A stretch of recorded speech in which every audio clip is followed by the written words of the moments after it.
Assalamualaikum warahmatullahi wabarakatuh. Alhamdulillah rabbil alamin, wassalatu wassalamu ala asyrafil anbiya wal mursalin wa ala alihi wa sahbihi ajma'in. Tetamu-tamu yang muliakan termasuk Aziza Fadlina, Dr. Naim, Profesor Syarif, Syekh Razali, Nawawi, Waramli dan semua kawan ramai. Terima kasih Profesor Ridwan dan ID yang bantu menyelenggarakan majlis malam ini. Dan siri-siri kita lakukan sama ada malam Jumaat atau malam Sabtu untuk menyemarakkan kedua-duanya soal ukhuwah dan kesedaran Islam dan juga pencerahan dari segi ilmu. Dengan 3 profesor kupas mendalam ini dapat pencerahan yang banyak juga, dan saya nak mulakan dengan rumusan daripada apa yang mereka ungkapkan. Pertama tentang kenyataan bahawa cabaran ilmu yang semua bakal ada sini. Dan ini krisis ilmu juga. Itu berlarutan. Dulu kita bicara tentang Islamofobia. Itu dari apa yang dikupas oleh Edward Said tentang Orientalism, sikap prasangka Barat yang menebal terhadap the other, yang lain daripada Barat. Ulama-ulama Islam termasuk Syekh Muhammad Ghazali dan tentunya murid beliau Syekh Yusuf Al-Qaradawi itu bicara tentang pembenturan idea bukan sahaja dengan Barat tapi di kalangan Muslim dengan itijahat atau tren yang bertentangan, termasuk satu sudut yang dibicarakan oleh Qaradawi tentang fahaman yang dianggap melampau yang berpunca dari Khawarij yang awal ataupun kerana tekanan dan kezaliman yang dialami oleh gerakan Islam termasuk di Mesir, timbul sikap yang disebut Qutbiyun, yang imma Islam wa imma Jahiliyah. Itu makna Islam bagi mereka itu jelas sama ada pilih Islam atau pilih Jahiliyah. Dia tidak ada kesamaran. Tetapi kita juga tahu terutama di kalangan rakan-rakan Nabim bahawa ada hujah balas, ulasan oleh tokoh-tokoh seperti Hasan Hudaibi, yang mengingatkan kita dan generasi kami yang muda dulu bahawa akhirnya dalam Islam ini pendekatan kita mesti memberikan pencerahan, dakwah bil hikmah wal mau'izatil hasanah wajadilhum billatihi ahsan. Maknanya sebagai doa, pembawa berita yang baik, penyampaian ilmu dan risalah, dan bukan penghukum. Jadi kata doa adalah khudah. Walaupun itu berlaku di sekitar tahun 50-an, 60-an di Mesir, tapi tempiasnya itu berterusan kerana dia sikap manusia. Ada sosok keras, ada sosok sederhana, ada sosok lembut atau permisif yang juga dianggap keterlaluan. Muhammad Nasir pernah kupas dalam rencana ringkas tentang permissiveness dari segi moral. Maknanya moral itu elastik, dia fleksibel, ikut zaman. Ini juga dikupas oleh, saya ingat lagi, kupasan Toshihiko Izutsu. Bicara soal epistemologi tentang ada yang tetap, ada yang longgar. Dalam Islam itu tetap kukuh seperti Kaabah yang tidak boleh digoyang. Ada juga pinggirannya yang boleh berubah dalam pembangunannya. Itu kupasan pemikir Jepun. Ini saya kupas nama-nama ini lebih. Osman boleh bagi kuliah, saya hanya bagi matannya. Syarahnya dia boleh bagi di istek. maknanya kalau merumuskan, jangan kita anggap ilmu melainkan yang dasar jelas dalam Quran hadis itu sebagai sesuatu yang tetap. Ini masalah kita dalam pendekatan ilmu ini. Ya. Semua kita kata, to quote Ismail Faruqi, Malais of the Ummah, ini ilmu. Ya. Kejahilan, kedangkalan, bukan saja kejahilan, bukan saja ignorance, tapi the shallowness. Dan dalam kupasan yang berulang kali saya sampaikan tentang bila Edward Said sanggah Samuel Huntington kata Clash of Civilizations, itu sebenarnya mewakili sikap yang prasangka terhadap Islam. Jelas ya, bahwa dia kata di antara budaya dan tamadun bound to clash, dan kerana sikap golongan Islam terutamanya, itu yang lain, terutama Islam, itu memang akan akhirnya berlaku pembenturan idea dan tentunya akhirnya menang Barat, yang kemudian dikupas atau dirumuskan oleh student dia, student kepada Huntington, Francis Fukuyama, sahabat saya, yang menulis tentang end of history.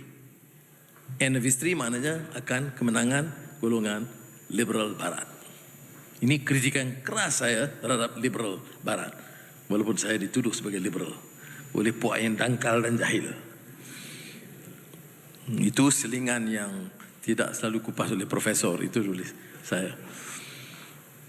Tapi Fukuyama, untuk berlaku adil kepada dia, tidak lagi mewakili pandangan yang sama ya. Dia dan juga sarjana sejarah Don Emerson serta Larry Diamond, political scientist di Stanford University, pernah undang saya bicara di Stanford University, dan mereka panelis untuk mengupas pidato saya. Dan dia tentunya tidak lagi mewakili sikap begitu. Dia lebih tolerant, pluralistik, dan lebih melihat kepada kekuatan demokrasi, tetapi demokrasi yang accountable. Dia kata democratic accountability. Kalau ke demokrasi saja tidak ada makna kalau tidak accountable. Demokrasi artinya election dengan penuh penipuan, maka it's not accountable. Orang yang pegang kuasa tapi dengan penyalahgunaan kuasa, dengan clientelism, ciri feudalisme, membeli orang, menjaga penyokong-penyokong dengan sogokan, itu katanya bukan democratic accountability. Itu Francis Fukuyama untuk pertahankan sikap dia berbeda daripada pandangan yang lama. Ini sudah serius, sangat boring lah. Saya lupa saya sekarang berdalam tinggi, saya pun lupa kadang-kadang. Orang dengar dasar negara dan perpaduan negara dan pemacuan ekonomi, ini yang benda pula ni. Baik, itu satu sudut ya, tentang macam idea. Jadi untuk rumuskan pandangan Edward Said, brilliant political scientist dan sejarawan. Dia asal Palestin, Palestin yang mengupas rencana pendek. Selalu saya selalu edar rencana itu. Dia dalam 8 halaman mungkin, 8 muka surat tentang clash of ignorance. Because dia kata seakhirnya bukan ada clash tamadun. Yang dibicarakan itu bukan clash tamadun. Ini maknanya pembenturan atau pertembungan kejahilan. Orang yang menyatakan akan ada pertembungan, itu dia jahil tentang Islam. Dan kadang-kadang cara orang Islam respon pun jahil terhadap Islam dan juga Barat. Jadi katanya yang berlaku ini adalah clash of ignorance. Ya, agak keras tetapi tepat.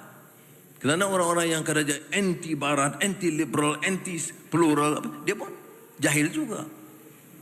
Orang Barat yang menyerang Islam ini sebagai kolot, sebagai jumud, dan syariah tidak relevan pun jahil juga, tidak tahu apa dia Islam selain daripada prasangka dia. Jadi cabaran bagi kita ialah pemikiran kritis tadi yang disebut oleh Syahrir Ramli tadi. Pemikiran kritis itu mesti jadi sebahagian daripada tradisi ilmu kita. Fadlina, dengar baik-baik. Ya, kerana aku tidak, kita belajar ni, ya, hafalan, kemudian dengar apa yang guru sebut, diterima bulat tanpa soal. Apa ustaz sebut, tentunya tidak soalan sama sekali. Dan kalau ustaz tu sebut 3 kali, dia terus diangkat jadi ulama. Jadi ini yang disebut pemikiran yang tidak kritis. Dalam Islam, tidak benar kalau kita tidak boleh pertikai. Semuanya dipertikai. Ya. Tetapi guna akal, hukum akal untuk terima kenyataan. Orang tanya, kalau tengok dalam dialog di antara sahabat, lihat persoalan ni tanya kepada Rasulullah, oleh orang sama ada orang Arab biasa atau orang Badawi. Itu dengan hikmah wal mau'izatil hasanah wajadilhum billati ihsan, dijawab dengan meyakinkan, dan tidak semuanya dijawab dengan hukum dan syariat. Juga dijawab dengan hukum dan landasan akal. Seperti mana seorang Arab Badawi yang tanya tentang kebiasaan dia berzina dan minta Rasulullah faham. Cara jawabnya bukan kata ini haram, ini hukumnya, tak. Jadi berbeza daripada pendekatan sekarang tentang jawab jalur hukum. Saya tengok Menteri Agama tak anggut, jadi saya tak. Pasal dia dulu hakim mahkamah syariah, jadi nak kita jawab tak jalur hukum, macam mana pula ni? Inilah cabarannya bila ketua hakim mahkamah syar'i jadi Menteri Agama. Peranan dia lain sikit. Bukan jalur hukum. Saya kena peringatkan Menteri Agama dia sepanjang kerja dia hukum orang. Tapi sebagai Menteri Agama dia kena bagi pencerahan. Baik. Saudara sebut tentang Bank Islam. Okey. Jangan lupa, di antara pemikir awal Bank Islam adalah Profesor Dr. Najatullah Siddiqui. Ya. Saya ingat lagi masa saya masih muda, PKPIM lagi aku tak salah, belum ABIM. Bila ke Aligarh, dia Profesor Economics, saya student, dan dia mula bincang hal-hal idea-idea besar ni. Saya tak apa faham. Tetapi kemudian dia di antara yang paling kuat zaman Muzarqaf dan lain-lain lah. Omar sekali yang di Saudi itu mempertahankan konsep Bank Islam. Saya di sini kuat mendukung, sehingga tak kala saya jadi Menteri Keuangan kali pertama, jangan Menteri Keuangan sekarang kali 2. Saya memindahkan wang dana pemerintah bilion ringgit terus ke Bank Islam. Dengan itu kedudukan Bank Islam menjadi kukuh. Bukan kerana caruman, bukan dukungan umat ada, tapi tentunya kenaikannya agak perlahan. Baik. Tetapi pada masa itu juga saya mula menegur. Itu jawapan yang Allahyarham Dr. Halim itu memang ramai kami tidak setuju. Bagi dia, Bank Islam ni macam ayam, disembelih ada mahal sikit, tak sembelih murah. Tetapi oleh kerana ini halal, mahal sikit. Bagi saya itu bukan harus jawapannya. Jawapannya, Bank Islam itu harus kompetitif. Maqasidnya itu bukan hanya bencana ataupun kegiatan ekonomi, tetapi menjamin soal keadilan masyarakat. Ini maqasid dari segi sistem ekonomi tidak dilihat ketika itu. Hanya dilihat purely dari segi hukum. Tidak lihat dari segi matlamat pertumbuhan ekonomi yang penting, umpamanya masalah penyertaan rakyat, aspek pertanian, golongan miskin, peranan wanita. Azizah ada, saya kena sebut ni 2 kali. Ini tidak disebut. Jadi ada beberapa kelemahan, dan saya seperti mana sudah tahu memang lama di Barakah Bank, ya, dalam board, dalam accounts committee dan juga dalam board. lebih dari 10 tahun. Dan saya lihat ini kelemahannya. Semuanya berlumba mau catat keuntungan. Tetapi bank Islam itu harus istimewa. Dia tak apa kalau untung ni tak sama dengan CIMB dan Maybank. Tetapi keadilannya, kesamarataan, pengagihan kekayaan, itu dia istimewa. Itu ukurannya itu sudah berbeda karena dia terikat dengan ukuran sistem konvensional. Jadi sebab itu Nahdlatul Siddiqi sebelum dia meninggal dunia beberapa tahun yang lalu menulis satu kupasan menegur dan mengkritik dan menyanggah. Ini yang saya kata tradisi kritikan dalam Islam. Dia di antara pengasas mempertahankan konsep bank Islam. Dan dia juga mendengar kritikan dan menilai semula dan akhirnya menulis satu kritikan yang keras bahawa bank Islam itu harus melakukan anjakan berdasarkan matlamat ekonomi Islam adil dan membawa kepada pengagihan kekayaan pemerataan. Kalau tidak orang guna bank Islam, tetapi kesenjangan terus berlaku, melebar. Dan penyertaan, dia tidak ada penyertaan, participation daripada masyarakat terbanyak. Harvard University satu tahun menganjurkan satu sidang. Semasa itu saya masih mengajar di Georgetown. Sidang gubernur-gubernur bank Islam sedunia. Dan saya diminta bagi pandangan. Dan saya kupas, tidak cara ilmiah macam Nahdlatul Siddiqi, tetapi saya kupas beberapa prinsip. Saya kata, tak bolehkah kita tanya, apakah ya asalkan jangan rugi untung, tapi apakah dengan bank Islam itu kita jamin penyertaan rakyat yang lebih? Apakah dengan bank Islam itu golongan yang relatif miskin dan golongan berpendapatan rendah dan dengan sektor pertanian itu terjamin penyertaannya dalam sistem bank itu? Tapi ketika itu gubernur-gubernur ni fikir Anwar ni bicara soal yang kurang relevan tentang bank Islam. Saya rasa sebab tak ada yang respon. Tapi pada masa itu saya ikuti kerana saya dah mula terlibat dalam Barakah Bank. Itu sebagai contoh. Ya. Kemudian sekarang kita hidup dalam pasca normal, tentang juga cabaran ilmu apa dia. Pasca normal itu kalau sudah baca Madani atau dalam skrip, dia kompleks. Dulu kompleks, tapi tidak sekompleks sekarang. Kalau kita bicara soal umpamanya migration, dulu pun ada. Tapi sekarang migration itu dia melibatkan sampai satu dunia. Besar-besaran. Dari Syria ke Itali, dari Algeria. Jadi seluruh pattern itu berubah. Jadi kompleks. Ada spontaneous, dilakukan serta-merta, serentak. Spontaneity. Kalau kita kata climate issue, banjir apa? Meletak. Bukan saja Kelantan Terengganu, itu seluruh. Kemudian berlaku dalam sekaligus simultaneous development. Itu dalam yang saya kupas panjang. Saya dah bagi intro supaya saya dah baca buku saya itu jelah. Baik. Jadi kalau ini yang kita hadapi, itu menuntut kita kembali kepada asas ilmu Islam daripada awal. Tidak pernah menekankan specialization awal hingga mengedepikan disiplin ilmu yang lain.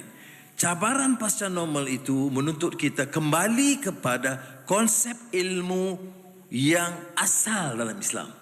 Ya.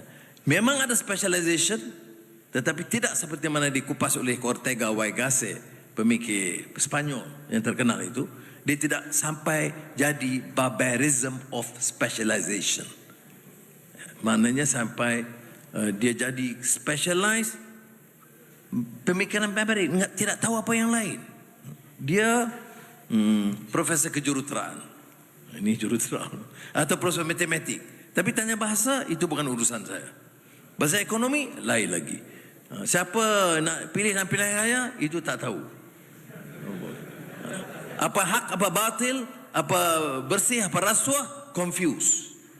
Ini yang disebut oleh Ortega Gasset sebagai barbarism of specialization.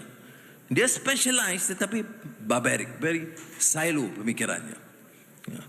Islam prinsip kulliyah yang dikupas oleh Daqib Al-Atas dengan begitu baik. Ini maknanya kembali kepada epistemologi. Sebab itu dalam Triple IT umpamanya, tema kita dalam 10 tahun yang lalu ini adalah kembali mengupas. Kerana tiap konsep atau perkataan itu dia ada makna yang lebih mendalam daripada hanya istilah yang digunakan. Kadang-kadang konteksnya berbeza. Jadi sebab itu umpamanya dalam pasca normal terutamanya, ini ekspertis Tengku Azman, ini soal IT, digitalization, AI, cabaran-cabaran baru yang menyebabkan kita itu tewas kalau kita tidak kuasai. Sama ada kita itu bidangnya disiplinnya sastra, Profesor Muhammad, penting saya sebut sastra, dia tunggu yang tak sebut sastra lagi. Kemudian ataupun dalam matematik ataupun dalam ekonomi, ini dia jadi seolah-olah macam kuliah yang transcend, merentas semua disiplin. Ini dia sama kuat dengan kuliah apa yang Universiti Islam ni, Wahyu. Walaupun Wahyu tak nyata, tapi maknanya begitu, dia mesti merentas. Kalau kita jahil dalam bidang teknologi digital dan AI, maka kita tidak dapat memanfaatkan kekuatan ilmu yang merentas semua disiplin. Am I right, Tengku Azman? Ya. Lepas tu ada kuliah pada dia tentang hal ini kemudian. Jadi bagi saya cabaran ilmu. Kompleks, simultaneous, spontaneous, full of contradictions. Ini stark reality kita sekarang. Saya berdepan banyak, penutup dia. Sekarang ni macam mimpi. Gedungnya indah, Pak. Luar biasa. Dan sekarang ni, ya, pejabat dan rumah rasmi saya. Dan saya belum tahu lagi bilik-bilik banyak ni, saya belum sampai lagi. Lagi tu bila sabut Tunku Sultan Brunei, saya kata bila pergi bilik mana nak tunggu, jadi nak tunggu pengiring tunjuk. Jadi anak dia kesan kita tu, saya tak duduk sini, dia tengok saya duduk cari tempat, saya tak tahu. Belum habis tengok lagi. Baik. Tetapi cabaran dan cabarannya realitinya, ya. Yang disebut dulu Peter Drucker tahun 80-an atau awal 10-an tulis New Realities. Nah, kalau kita baca buku itu, New Realities itu ketika 7, sekarang dah jadi 70. Masih New Realities. Sebab itu cabaran ilmu itu serius. Ekonomi. Mengapa saya sebut istilah masih kemampanan, sustainability, tapi maksudnya berbeza. Dia bukan saja pertumbuhan, bukan saja pelaburan asing, bukan saja kadar pengangguran, tapi keseluruhannya. Bagaimana negara mungkin dikatakan mampan kalau tidak diurus iklimnya dan krisis iklim? Bagaimana dikatakan mampan kalau mutu pahaman ilmu dangkal? Bagaimana kata sustainable kalau anak-anak tidak dilatih untuk memahami nilai yang baik dan yang buruk? Bagaimana mampan kalau ekonomi itu hanya memihak kepada satu kelompok elit berkuasa yang kaya dan menyisihkan jumlah yang ramai? Jadi kemampanan kita itu konsep yang lebih luas daripada pengertian mampan yang asal. Jadi ini yang kita katakan cabaran ilmu dan yang diungkap dalam disiplin epistemologi. Jadi cabaran bagi saya akhirnya di sini sekarang ni apa dia? Kita berdepan dengan masalah yang kompleks, simultaneous, contradiction, semua baik. Tapi kita kena bermula dengan sesuatu. Jadi saya ucap terima kasih, jazakumullah khairan kathiran, kerana mengulungkan pemikir sedia untuk bekerjasama. Bukan sekarang ni beramai lah bekerjasama. Semua adik-beradik saya ramai sekarang. Sepupu dia, ada 2 pupu, 3 pupu dia pernah kenal, nenek saya, semua macam-macam lah, tak apa lagi. Tapi yang istimewa yang kumpulan 70 ni, macam kawan-kawan lain ni, ialah kesetiaan dia dulu dan memberikan dukungan dalam keadaan yang sukar. Dan itu, dia kata tanda sahabat setia ini ialah masa kita susah. Tapi sekarang kita berkuasa. Apakah kita masih berdendam dengan golongan lama yang tidak mendukung? Tak boleh begitu. Inilah yang dikatakan magnanimity, mesti berlapang dada. Tapi jangan lapang sehingga dia boleh tikam dengan keris. Jadi kita mesti berlapang dada, memaafkan, kerana itu tradisi. Ini bawa ditunjuk oleh Nabi Muhammad SAW. Ya. Tapi sebab itu saya, yang pertama, saya kata apa kelemahan kita dalam konsep kenegaraan ni? Kelemahan pertama ialah orang sudah rasa bosan, sinis, mencemohkan golongan elit, apalagi golongan elit politik. Ya. Kerana apa? Kerana lima taqulu ma la taf'alun, berbicara yang tidak mereka amalkan. Kerana berasuah menjadi budaya. Kerana kejahilan dan kedangkalan yang mereka sampaikan. Ya. Dan kerana itu gunakan isu yang boleh pertahankan kuasa mereka, mencari dukungan dengan menggunakan sentimen kau agama. Saya hargai kerana junjung kasih kerana Tuanku Sultan Perak, Raja Nazrin, nampak memberikan suatu kenyataan yang keras untuk menyelamatkan negara ini, menjamin masa depan yang lebih cemerlang, mesti bertindak tegas terhadap golongan yang dianggap melampau, bersama dari segi kau, apatah lagi dari menghasut dari segi kau dan agama. Tetapi itu hanya satu bahagian. Bagi kita, umumnya orang mencemohkan. Jadi apa daya saya untuk memimpin sekarang dengan sikap yang sinis begitu? Maka tugas utama adalah untuk memulihkan keyakinan. Memulihkan keyakinan bermakna ada orang kata kecil, maka ada sedikit pengorbanan. Mana? Tolak gaji. Untuk memberikan signal bahawa tidak semua pemimpin politik itu tamak haloba mencari kekayaan. Padahal yang lain semua senang. Makan ada, rumah besar ada, dewan ada, kereta ada, pengawal ada, cukuplah. Dalam parlimen pun ada. Jadi saya sanggup tolak. Ada orang mencemohkan, ini soal kecil tidak akan menyelesaikan ekonomi negara. Tengok Profesor Kangkung ni.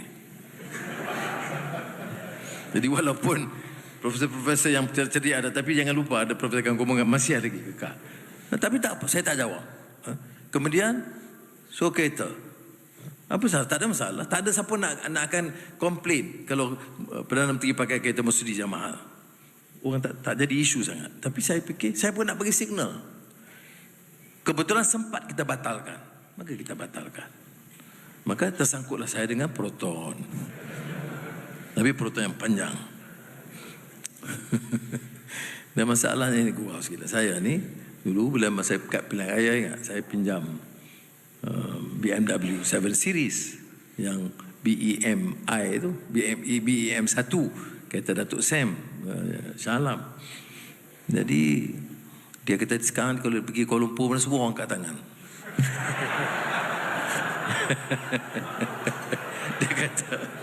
Dia kata tak boleh pergi mana-mana tak. Sebab orang perhati tengok BM1 hon. Kemudian saya pula daripada BM1 pinjam kereta-kereta yang mewah tu sekarang ke Proton. Okey ke lah apa nak buat. Baik. Jadi berapa saya tolak? Saya nak bagi signal. Kau tak kita nak suruh ni polis dengan gaji yang polis 10 kali lebih rendah daripada saya. Nak suruh hormat saya dan kasih saya. Padahal dia kata sama saja. Itu signal kita nak beri. Sebab tu dan saya arahkan menteri masuk pejabat, jangan tukar apa pun kemudahan yang ada, guna yang ada. Sebagai contoh, maka bila pejabat Perdana Menteri itu ada ujung-ujung kapet tu pecah-pecah sikit, saya kata tanpa cantik dengan anak dia sampai okey. Jadi maknanya, ya, mesej apa? Dia kecil sekarang, sebagaimana lagi nak fikir cari keyakinan. Okey, kita ada rumah yang istana yang besar begini. Apa yang kita buat? Jadi saya kata, walaupun saya tak duduk di sini, maka tiap minggu kita buat majlis ilmu, zikir, ya. Jadi sekurang-kurangnya dia dah jadi hak orang awam masuk keluar, ya. Jadi kita gini tiap minggu ada majlis. Dan tujuannya untuk memulihkan keyakinan. Baik. Pagi tadi saya ke Dewan Bandar Raya. Dan saya kebetulan juga Menteri Persekutuan, Menteri Wilayah Persekutuan. Ada jabatan. Jadi saya kata, apa beza? Saya kata, bersihkan, indahkan, pelancongan, semua ekonomi, okey. Tetapi mesti ikut prinsip tata kelola. Dan utama apa? Saya nak di Kuala Lumpur ini, tempat gerai-gerai itu diindahkan. Jangan mula fikir gedung tinggi je. Mari Perdana Menteri ini Twin Tower, mari Perdana Menteri ini apa X apa lagi. Jadi itu dia. Mari Perdana Menteri ini saya mulakan dengan gerai penjajah dan peniaga kecil itu mesti bersih dan cantik seluruhnya. Dan saya beritahu dia 3 bulan bagi report saya macam mana nak buat. Ya. Jangan jawab tak boleh, wang tak ada, tempat tak ada. I don't accept that. Saya mau answers. Jadi kerana begitu, jadi dan jumlahnya besar. Puluh ribu penjajah ini. Buat yang bersih, yang baik. Yang kedua, perumahan. Perumahan macam Seri Perlis sudah 40 tahun. 1 bilik. Ya. Dan kita pacu pertumbuhan dan cakap soal gagah-gagah dengan gedung-gedung, dengan kita boleh buat kota baru di Putrajaya. Tapi rakyat kita, terutama yang miskin, majoriti Melayu di Bandar Tun Razak, kawasan Azizah, itu duduk dalam keadaan yang sangat naif dan melakukan. Jadi saya kata, cari jalan. Apakah robohkan dan bangunkan yang baru? Apakah wang tak banyak sekarang ni kerajaan? Tetapi keutamaan tu jelas. Kalau tak kita semua bagi ucapan fiqh awlawiyat. Fiqh awlawiyat apa? Kalau tidak kita kaitkan dengan masuk dalam konsep pertumbuhan ekonomi. Yang itu bagi saya itu yang maksud kemampanan. That is precisely what we mean by sustainability. Sustainability for the people, the common man and woman. Bukan sustainability for the Prime Minister dan his cabinet or his party. Itu penting. Kemudian tentunya keduanya soal rasuah. Rasuah ini tak semestinya kita nampak dia ambil duit gitu gini. Tapi kaedah dia. Saya bagi contoh tebatan banjir. Berapa tebatan banjir? Setujulah di banjir. Kita minta 15 bilion, okey, kena bagi approve. Tetapi cara buat macam mana? Negotiated tender. Rundingan terus. Berapa yang telah diluluskan? 13.8 bilion ringgit. Saya sampai bagi tahu belum award, batal semua. Bila saya batal, barulah runding semula dengan syarikat-syarikat ini melalui selected tender proses. Nak tender terlalu lambat, mungkin ambil masa. Selected tender. Setakat ini, berapa saving daripada projek yang diluluskan? 1.8 bilion ringgit. Bayangkan 1.8 bilion ringgit kalau kita bagi untuk pekerja di bawah ni. Apa faedah ni? Dia boleh kita bagi beli rumah seorang satu boleh bagi. Jadi ini yang saya katakan, apa makna tata kelola. Dia mengambil sedikit waktu tentunya. Masih orang sinis, masih orang permainkan, terutama melalui sosial media. Orang yang ada wang boleh, tetapi saya tak hirau hal itu. Tanya Azizah, tidur tetap lena. Kalau bangun sebab diganggu Azizah, ataupun perut tidak. Baik, itu dalam beberapa contoh lah. Yang lain saya serah. Dia ada Menteri Agama, buat. Menteri Pendidikan, buat. Dan tak buat, Tahulah jawapan dia. Baik. Jadi masing-masing. Dan kalau saya tahu dalam mesyuarat jemaah menteri, ini 2 menteri ada. Saya bagi tahu. Walaupun sudah tahu tidak mudah ya. Ini bukan kerajaan, bukan parti Anwar, ni tak. Bukan satu parti, ini perpaduan, gabungan beberapa parti. Ya. Dan kadang yang parti yang dah bertelagah berpuluh tahun. Ini tidak mudah. Jangan fikir ada dalam menteri sedap. No, it's challenging, it's tough. Saya pandangan saya pertama. Saya kata, ini pentadbiran baru. Saya mau tata kelola mesti baik. Jangan belanja dan membazir. Dan maknanya tender mesti ada. Gaji setuju potong dia orang 20%. Okay. Staff jangan tabah daripada apa yang dibutuhkan. Minggu pertama jangan duk bagi kuliah. Jangan duk bagi arahan kepada pegawai. Minggu pertama duduk shut up. Tawaduk sikit, dengar laporan, dengar taklimat. Faham kementerian masing-masing betul dulu. Dan kau boleh tanya lagi pakar-pakar di luar pandangan. Kemudian setelah beberapa minggu barulah mula bertanya dan mula pertikai dan buat perubahan. Supaya hubungan kita dengan pejabat awam itu baik. Kerana pengalaman kita dulu ada yang pejabat awam rasa bimbang. Kerana ya, dasar kita dan sebagainya. Saya tak bimbang soal kita seperti yang dituduh. Kalau Anwar naik, maka habis Melayu. Anwar akan baik dengan Israel. Dan LGBT akan disahkan. Kepala otak dia. Sorry. Saya lupa saya Perdana Menteri tu cakap. Minta maaf. Jangan. Tolong kalau yang tip tu padam yang tu. Kadang-kadang geram sikit. Okey. Sorry. Tukar sebab menggelak. Saya terlajar. Kalau saya tekan, saya terpaksa setiap kali remind aku Perdana Menteri, dia masuk kepala pula.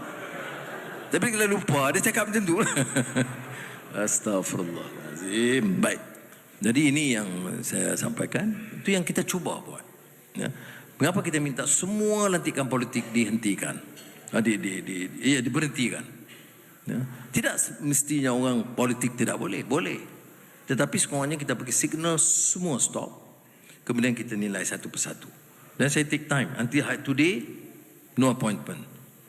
Pelantikan yang Felkra pun Datuk Seri Zahid setuju, tarik balik. Ya.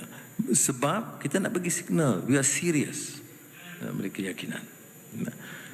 Jadi kalau yang sementara itu siapa nak apply, tu nak apply lah. Masuk file lah. Jadi itu yang sudah. Tapi tentunya hal-hal lain yang perlu kita sentuh. Pendidikan, research, teknologi digital, kemudian procurement policies. May Allah help us lah, ya, dan guide us. Memang satu cabaran yang sangat besar. Tapi alhamdulillah, ya, kita telah lalui zaman yang berliku dan sengsara dan derita. Itu jadi bila duduk ni memudahkan. Tanya Azizah, saya bila jadi Perdana Menteri tak rasa belum. I have to be reminded that I'm the Prime Minister. Saya ingat macam biasa. Cuma kerja je lebih.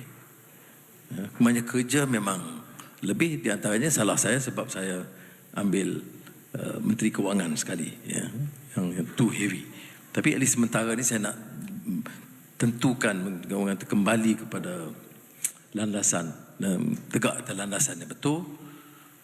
Kerana perubahan-perubahan itu akan mengambil masa dan mengambil kekuatan politik. Saya bersyukur alhamdulillah kerana tim kita, walaupun pelbagai disiplin dan parti, dua-dua menteri boleh sebut, dalam kabinet nampak tidak ada masalah langsung dalam soal-soal fundamental yang tegaskan. And this can be orang cynical, shocking, tapi tidak. Ada dua timbalan Perdana Menteri dan menteri-menteri dan soal-soal ini nampak sepakat. Sebab itu dalam undi percaya baru-baru ini kita 148, which means 2/3 dukungan. Itu agak alhamdulillah apa yang kata, menakjubkan juga. Ya. Dan sebab itu umpamanya Perikatan Nasional memilih untuk tidak mengundi. Kerana dia tahu kalau mengundi kita dapat 148. Tapi dari segi konvensional dalam sistem parlimen jelas. Dia kalau usul kerajaan, biasanya mereka akan ada voice vote, suara mengatakan tidak setuju. Lepas itu dia akan bangun, 15 orang akan bangun minta belah bagi, maknanya undi tiap orang. Ini baru dapat jumlah sebenar. Dalam kes ini tidak ada suara yang kata tidak setuju.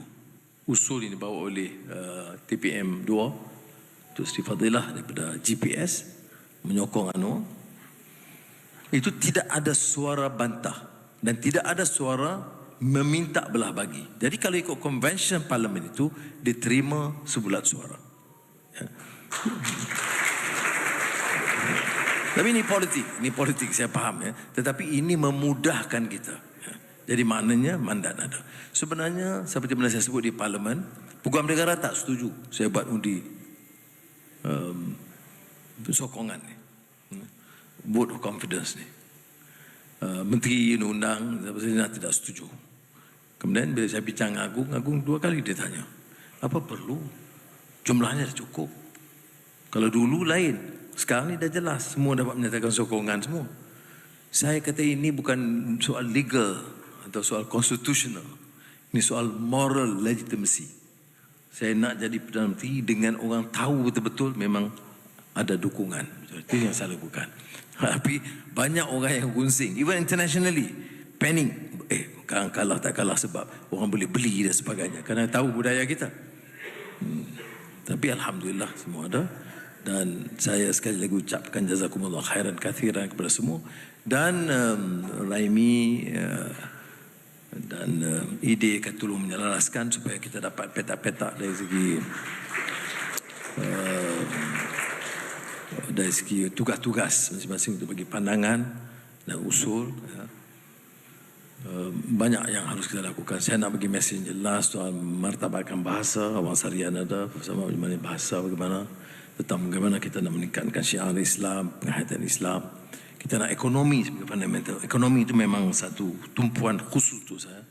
Dan saya tengok digital teknologi ini dan digitalization ini satu perkara yang sangat penting, terutama bagi masyarakat kita, juga Melayu di desa.